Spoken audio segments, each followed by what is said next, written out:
Right. Welcome back to another episode of my movie review series, episode 464 now. Last week I said that war is going to be replaced by a violent sport, a violent game in this dystopian world. Yeah, man. Rollerball, 1975. Yeah, starring James Caan, John Houseman, Maud Adams, and a bunch of others I can't read.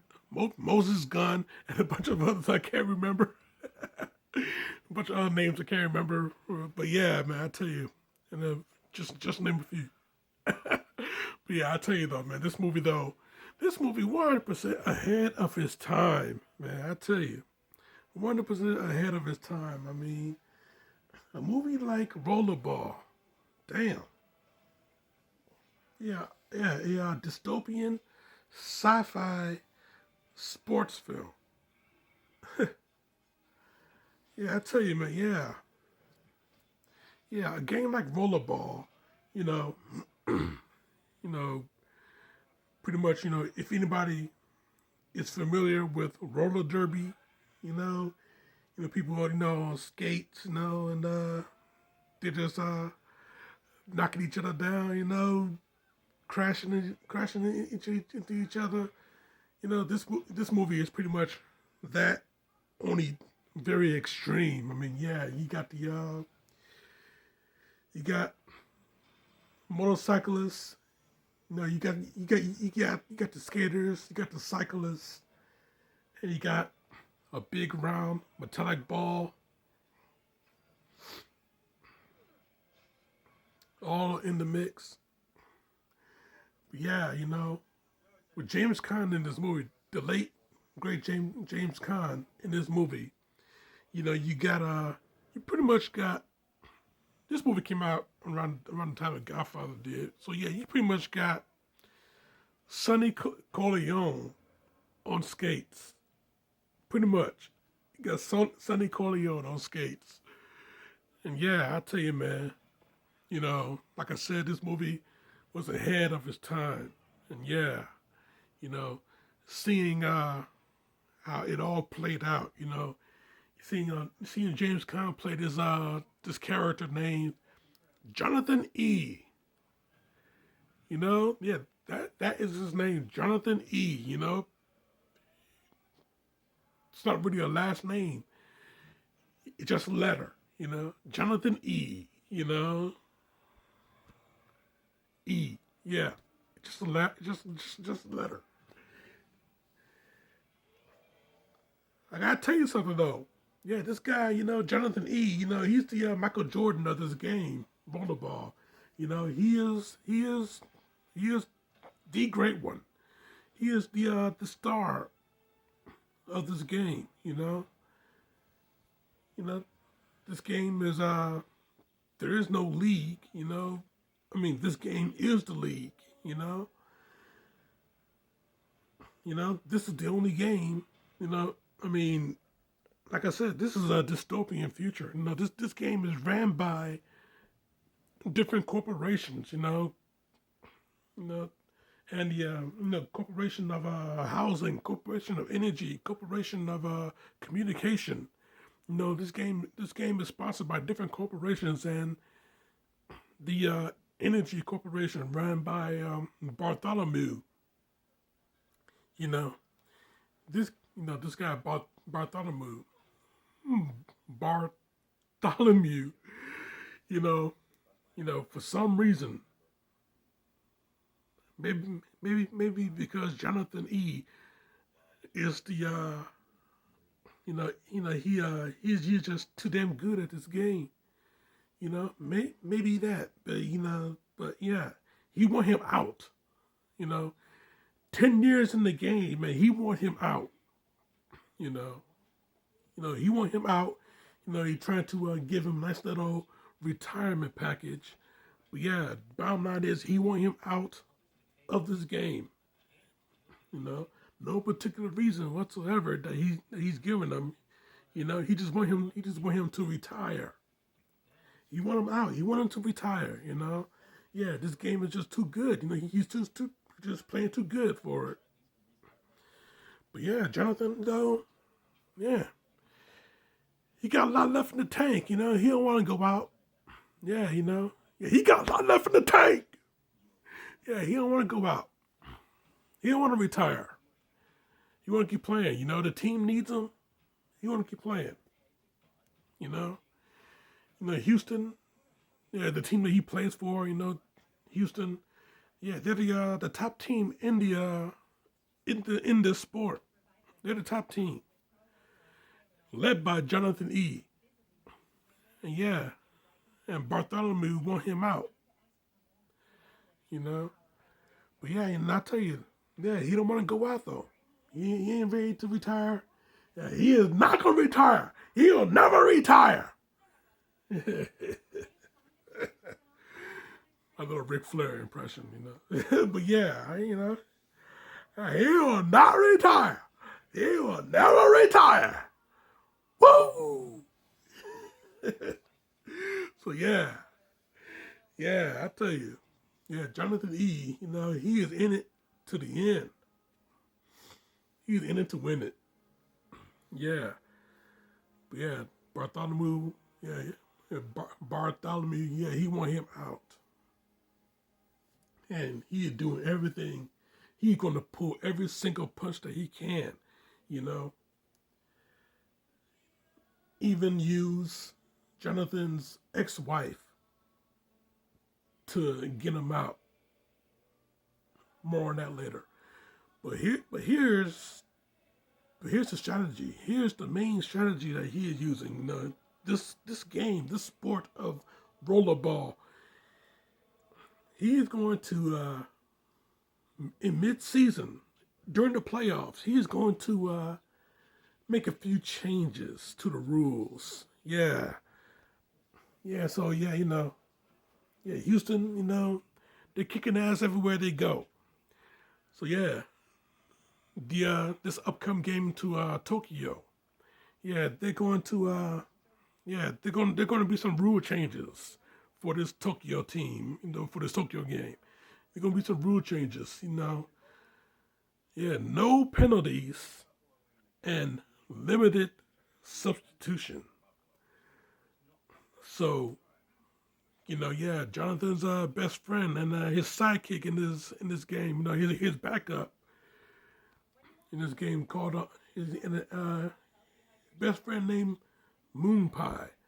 Not many people got real names in this movie. I tell you, some do, yeah, but yeah, Moon Pie, yeah, real cocky son of a bitch, you know, he back up Jonathan and plastic surgery keeps him beautiful, Yeah, he's a real cocky son of a bitch, though. He's a damn good player, but he's a real cocky dude. And yeah, he got some opinions against Tokyo.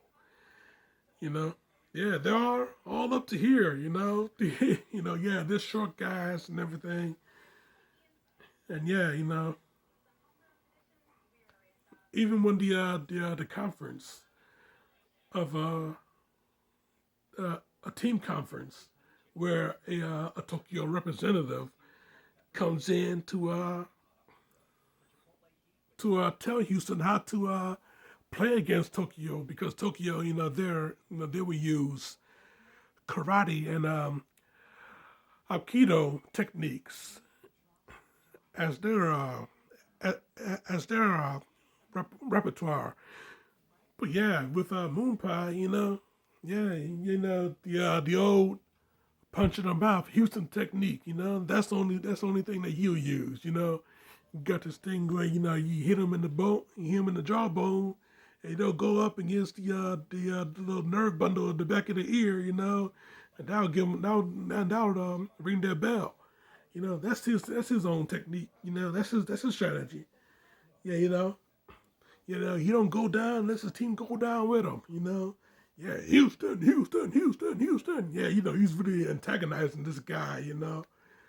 So yeah, by the time the Tokyo game came around, yeah, no penalties and no and limited substitution. Remember, so yeah, Tokyo used Tokyo used that rule change straight to their advantage. And these guys, man, I tell you, these guys, they played dirty. You know, they played dirty, but it was legal because there's no penalties. So yeah, you know, yeah, they went out there. They they did a lot of underhanded tactics. Jonathan, he get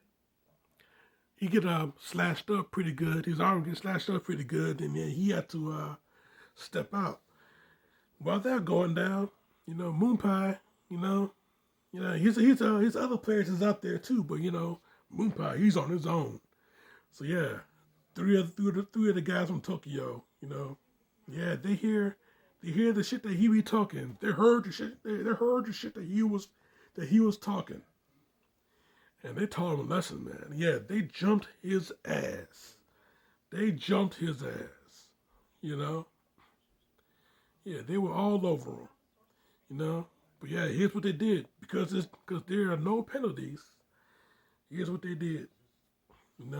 Snatched off his helmet and with their spike gloves, boom, right into the back of his head, killed him instantly. Killed him instantly. You know? Yeah, he's still breathing. His heart's still beating, but his brain is just shut down, gone.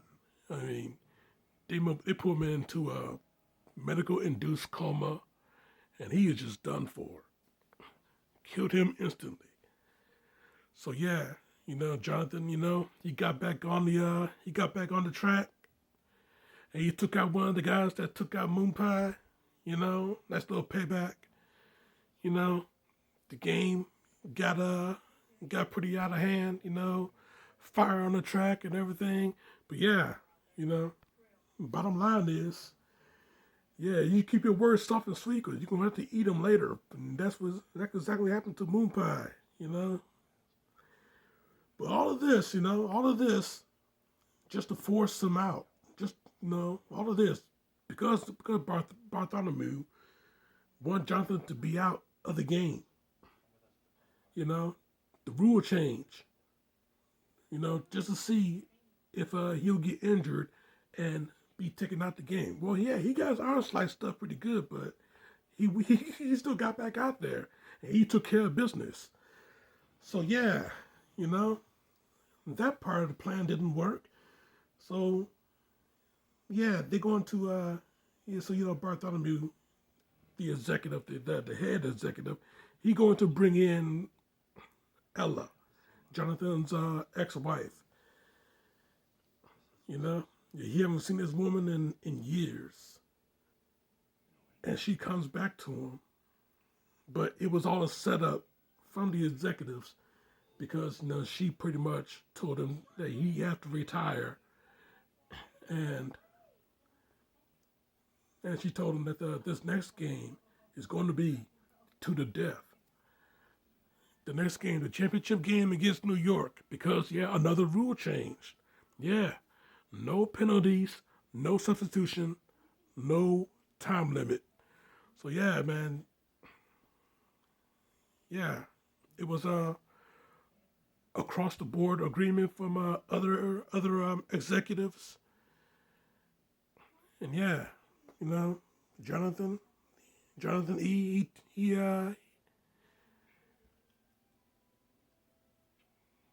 didn't take this sitting down, you know. Even though he was heartbroken by his wife, his now ex-wife, because she wanted him out. He pretty much he pretty much said no to her. He pretty much said no to her, and yeah, he's going to play this game. You're going to play it, and if it's to the death, then hey, so be it. So yeah, this game against New York, the championship game against New York, it was a 100% bloodbath, a real massacre out there. You know, everybody from Houston, New York, everybody was getting wiped out. Jonathan, he was the only sole survivor of Houston, and he had two other competitors in New York. You know, only ones on the track, and yeah, right in front of the executives. Yeah, Jonathan took out one of the New York players, and the second one, the biker. You know, he was about to ride up on him, but Jonathan clobbered him. He had the ball. You know, he threatened to smash his face with it, but he didn't. You know, the biker. Yeah, he yielded. So yeah, Jonathan, with the integrity that he has, took that ball, slammed it into the hole, scored the only point in that game. In, in this game, hell, in this war. Like I said, war was replaced for this violent game. And yeah, even the coach, even the Houston coach, man, even he came to the realization, you know, when the New York coach was trying to reason with him, even the Houston coach came to the realization that, game, this was never meant to be a game, ever, you know. Even he came to the realization throughout this whole massacre. But yeah, I tell you, man, Jonathan, he scores the point. I mean, the game started out. They started out, like a regular game. But yeah, once the crowd was going crazy and everything like that. But once shit would start to go dark, shit was starting to go deep, go dark, and yeah, the crowd, everybody grew silent. Too much violence on the track. Everybody grew silent. But yeah, once Jonathan scored that point, and and he started to take his victory lap. Took off his helmet, took off the spike gloves, started to do the victory lap. Everybody started to chant his name. First softly, and then came to an uproar. And yeah, Bartholomew, he tried everything he could to get him out of the game. And yet Jonathan kept his integrity, and he was in there. Like I said, in it to win it. In it to win it. You know? Yeah. Everybody is cheering. Everybody cheering. Everybody chanting his name. Jonathan! Jonathan! Jonathan! Jonathan! Yeah. Everybody's chanting his name. And he's taking his victory lap. Flaming motorcycles. A lot of dead bodies on the track. And he just skating around everything. He took his victory lap, and boom, that was it. It's a hell of a movie, though. This is a hell of a movie, man. Hell of a movie. A lot of great stunts in this movie too. A lot of great stunts with the motorcycles. Yeah, motorcycles. Motorcycles have a nice little explosion. You see the biker fly off and everything like that. Nothing fake about this movie at all. Not at all. I mean, hell, this movie came out in 1975, and this was some really, really gritty shit. Nothing fake about this movie at all. Some real good stunts coming in here. Some real good, realistic violence that was all throughout this movie. Well, all throughout, as far as the games is concerned, real good, believable violence. Nothing fake about this movie at all. Yeah. You know, great motorcycle stunts, great everything. So yeah, this movie, it's not a perfect movie, but it's a really damn good movie. You know, a real good solid 4 out of 5. That's my review, Jack, and I'm sticking to it. Yeah, it's Rollerball, 1975. Yeah, Jonathan E. The Gladiator. Yeah, the Michael Jordan of this game. Yeah. Now next week, man, next week, gonna end the month with some Jet Li action, baby. Jet Li coming back to the movie review series, and he will be the one. You keep it locked right here for that. Check my other shit right here. Subscribe to me right here. But in the meantime, in between time, Jack, I can still hear the crowd chant my name. Jonathan. Jonathan. Because this show is